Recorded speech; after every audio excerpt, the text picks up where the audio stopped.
At the word nuclear, the very first image that comes to mind are mushroom clouds, or very disturbing sights of nuclear disasters, just like those that happened in Fukushima. And the truth is that fears of nuclear safety have popped up again with the Russian war on Ukraine keeps raging. There have continued to be nuclear threats till today. However, was this the idea behind nuclear fission in the beginning? Welcome to Prometheus Network. In today's video, we will look at the topic of nuclear fission and how it has progressed since the beginning. So get comfortable, grab a snack, and feel free to stick around to the end of this video. It all began in the year 1896. The physicist Henri Becquerel, while in Paris, made an accidental discovery during one of his experiments. He had discovered that uranium had left a trace, or rather darkened photographic plates, without the presence of any other external light source. And so, he went ahead to make the conclusion that uranium naturally emits a ray which he called uranique in French. As the years passed, from 1897 to 1898, the physicists Pierre and Marie Curie went on to discover two other elements that, just like uranium, also emit radiation. And so they went ahead and called this phenomenon radioactivity. Over the years again after their discovery, Ernest Rutherford, a New Zealand-born British physicist, made a suggestion that radioactivity was simply radiation that came with the disintegration of atoms that were formerly known to be indestructible. However, to have a better understanding of the atom, more findings were made with electrons revolving around a nucleus made up of protons and neutrons. But that wasn't the end of all of the discoveries that had to be made because, in 1938, the German chemists Hahn and Strassmann discovered natural fission. According to them, this happens by blasting an atom of uranium with a neutron. It thereby divides into two and releases energy. By 1939, Frédéric Joliot-Curie, who had been in Paris, made a discovery of his own. And this was that during this nuclear fission of uranium, 3 neutrons were ejected, thereby causing extended fission of atoms. He, however, didn't stop there. Joliot-Curie later went on to discover the ability to bring about a chain reaction that goes on to produce a large amount of energy. Soon after this discovery, World War II broke out in Europe, and while that was going on, Germany continued to do even more research to further understand uranium.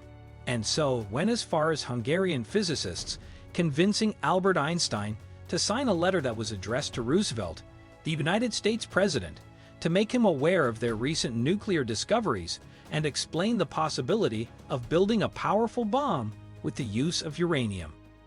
Once they were able to completely develop the 2 bombs, they decided to go ahead and test them out.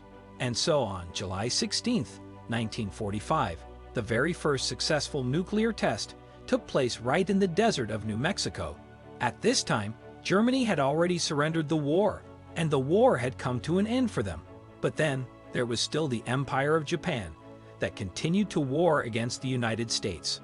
The Japanese refused to do the same as Germany. All they knew was that if they were going to surrender, it was going to be under a condition, and the United States didn't have it.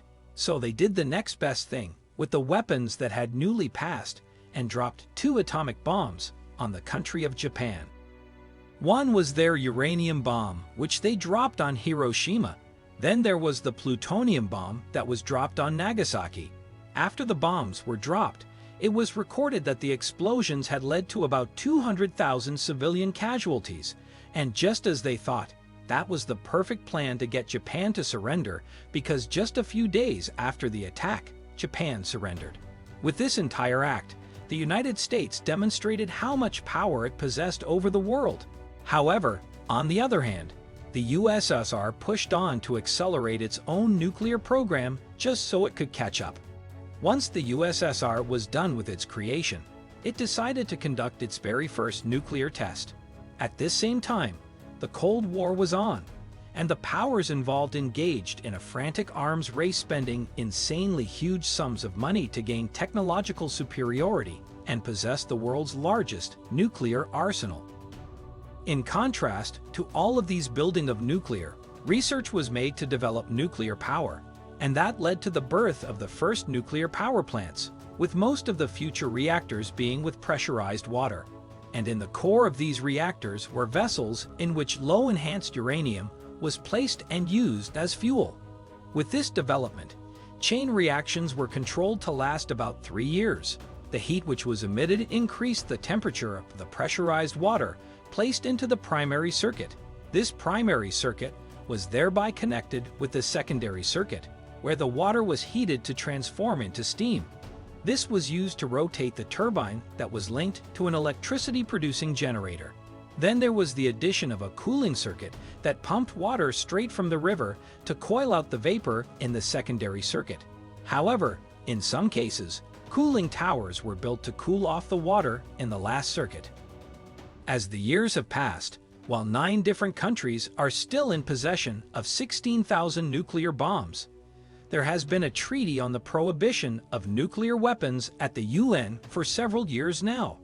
This prohibition was aimed at the entire elimination of nuclear weapons, as voted by 122 countries, with the Netherlands voting against it while Singapore abstains. However, this vote was marked above all by the absence of many countries that included the nuclear powers and the member countries of NATO. Moreover, considering the fact that the treaty was later ratified in 2021 by all the needed 50 countries, it was put into force. Now, as it stands in terms of nuclear power, 417 operating reactors produce just over 10% of the world's electricity, with about 46 other reactors being under construction, including 10 in China, as their energy needs continue to rise. However, in other places and abroad, the nuclear fleet had begun to age, with 2/3 of global reactors being older than 30 years, and this number is out of its originally planned lifespan of 40 years. And as you would imagine, the dismantling of these reactors will indeed be costly.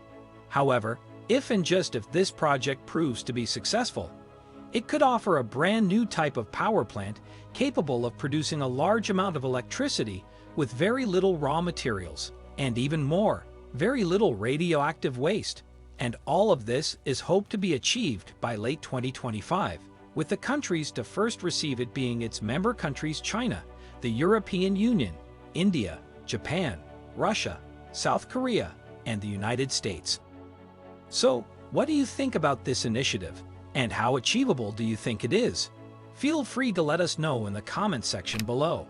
If you are new to the channel, please make sure to subscribe and ring the bell notification so you don't miss any of our new videos, and we will see you next time. Thank you very much for watching.